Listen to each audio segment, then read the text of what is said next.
Hey, welcome. Glad that you guys can join us today on our interview. We're at Outdoor Vitals today with Tayson Whittaker in Utah, and we're going to ask him a couple questions and visit with him about his business and just kind of the history of getting started and where he's going to go. So those are kind of the range that we're going to go in these questions and introduce you guys to him so that we can all jump in and help grow his business. Thanks for taking time today. Yeah, happy to be here. All right. We're going to jump into these questions. The first one is, what was the inspiration or the idea that got you kicked off in doing this? Okay.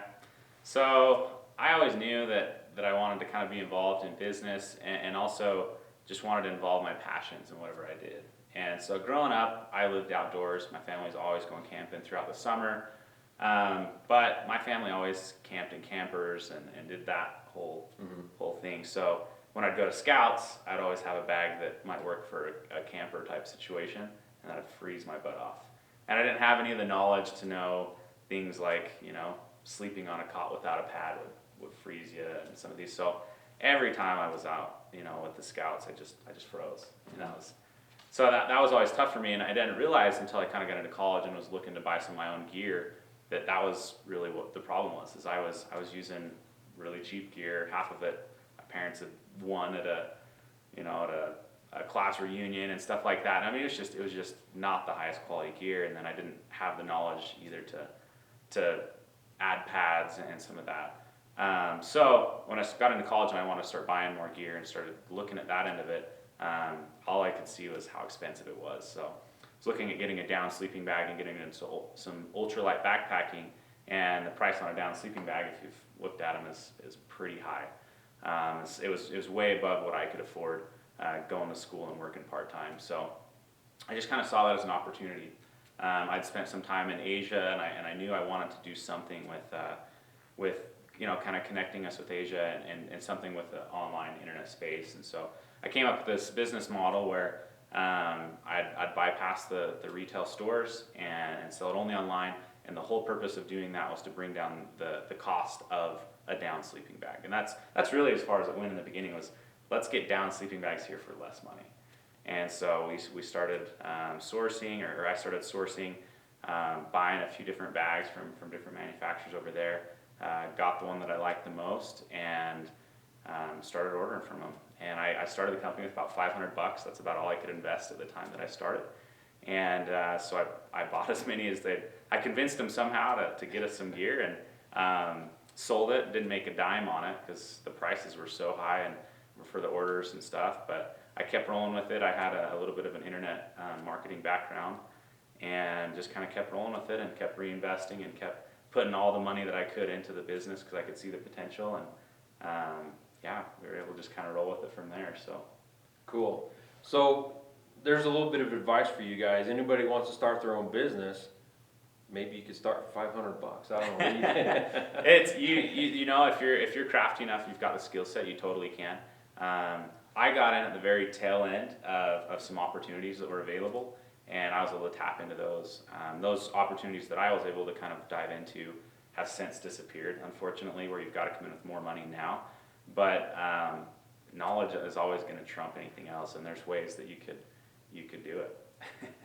So, did you come up with your own design on your first sleeping bag, or was there some idea that you had that hadn't been made and you went through the whole design process of that?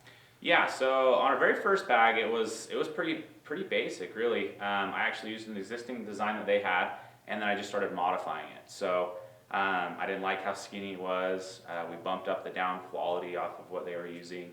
I had them change out the zippers. I didn't like the zippers. So really it was taking something that they had and started doing modifications to it to get it to more of our standard. And then from there, we started, well, actually we had two products that we did like that, and then everything else after that, we really dove into the design of it. Just kind of every aspect we started looking at and telling them what we wanted versus saying, hey, this is what you have and let's modify it. So when you say slim on your bags, explain that. I know what you mean, but yeah. They may So not. if you can see, like back here, I'll just pull this off, but our bags are a lot wider through the shoulders. So I mean, I'm 6'3", 230, and you can see just how wide that is. And this is a regular, so our long versions are even wider than that.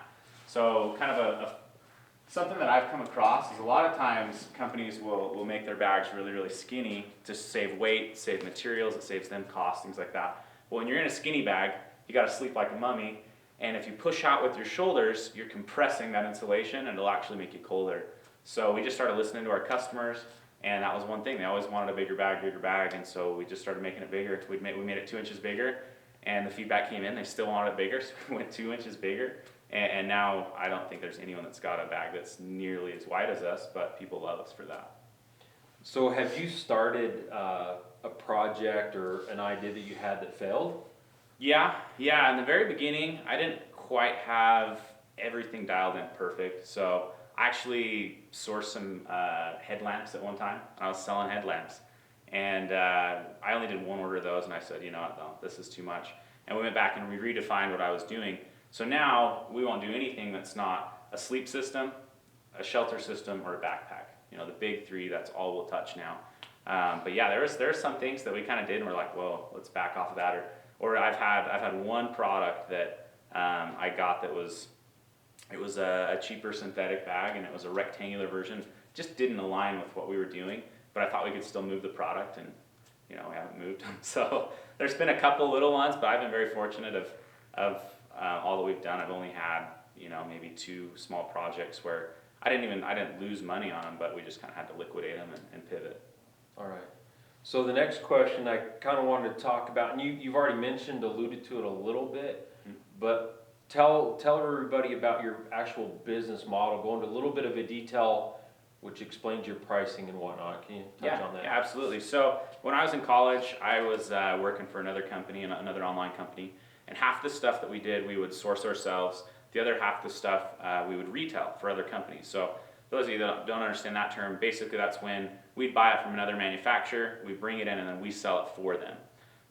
But we dealt with MAP pricing is what it's called. So MAP pricing is, if we were going to retail our gear, I would maybe make it for 50, sell it for 100 to another retailer. The retailer gets it, and we're like, okay, MSRP is 200. The lowest you can sell it is 160. If you sell it below that, we'll kick you off as a retailer. So with that, you know, with that other business, we would sell everything at MAP pricing, and then you know, you'd always be trying to cut people a little bit better deals. And then the more that you would do that, because you've got 10 people selling the same product, the more that you do that, the less margin there is for you. So of all of the sales that were at this company, the retail side was making us almost no money, especially as we drove the traffic in there and we tried to give them extra things to make it worth their time. There's just no money in there. But that's what retail is. So like when you go to a store, it's the same thing.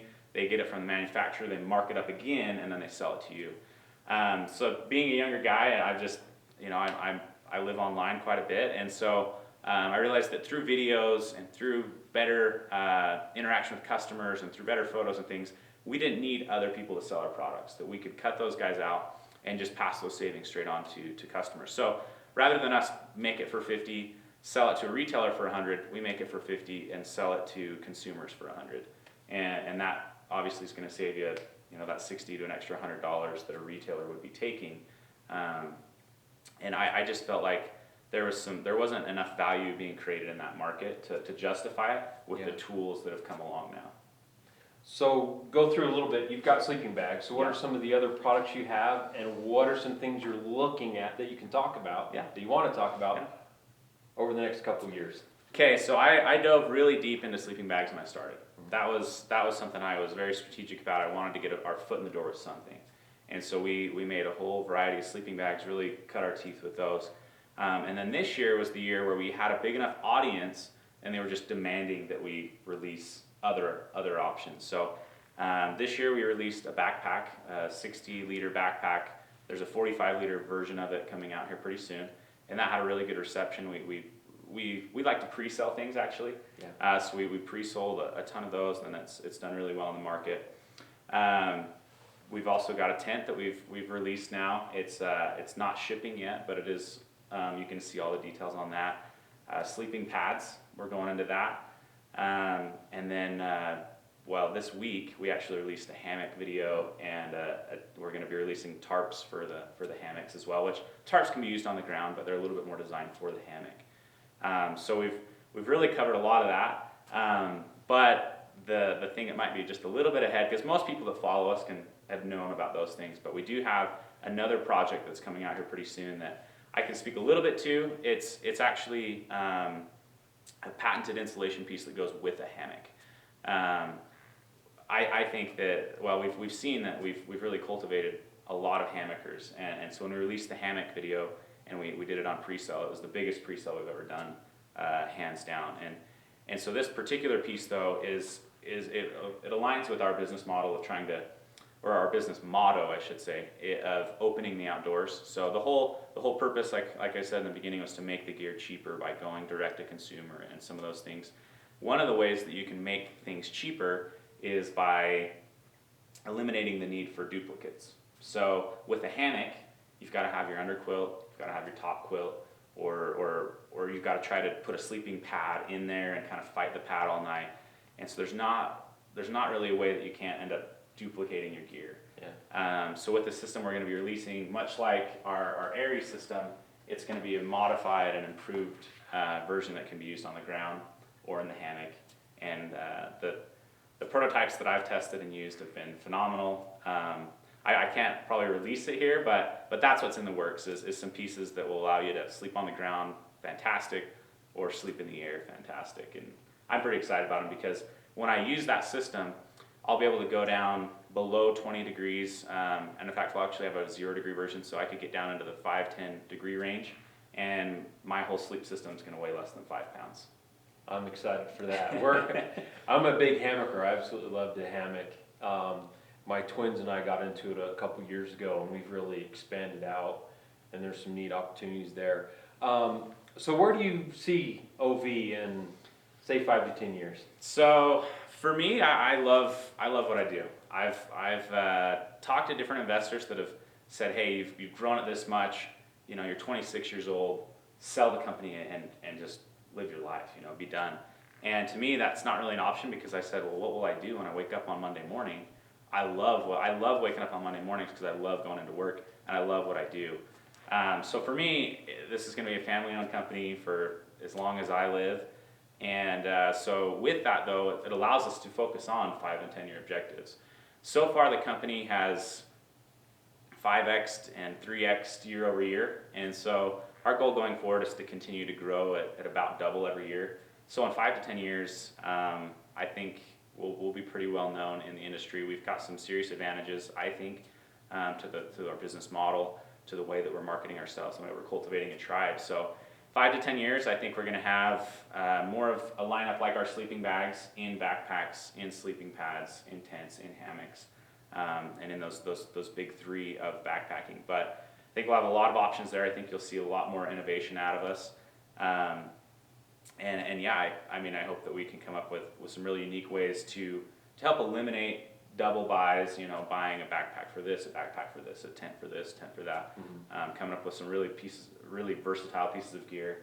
And then, yeah, just I think also we'll start to really be known for the quality that we produce. But yeah, I think 5 to 10 years, if we can keep doubling like we've been able to do, I think we'll be pretty well known, and you guys may be the first with an interview of a company that's pretty well known. I don't know. Well, we're excited for you guys. So kind of in closing, you have talked about in the past in some of your videos humanitarian. Mm-hmm. So talk to us about that, what your goals are with that, and how can the OV tribe as well as Backcountry Addictions help out? Yeah.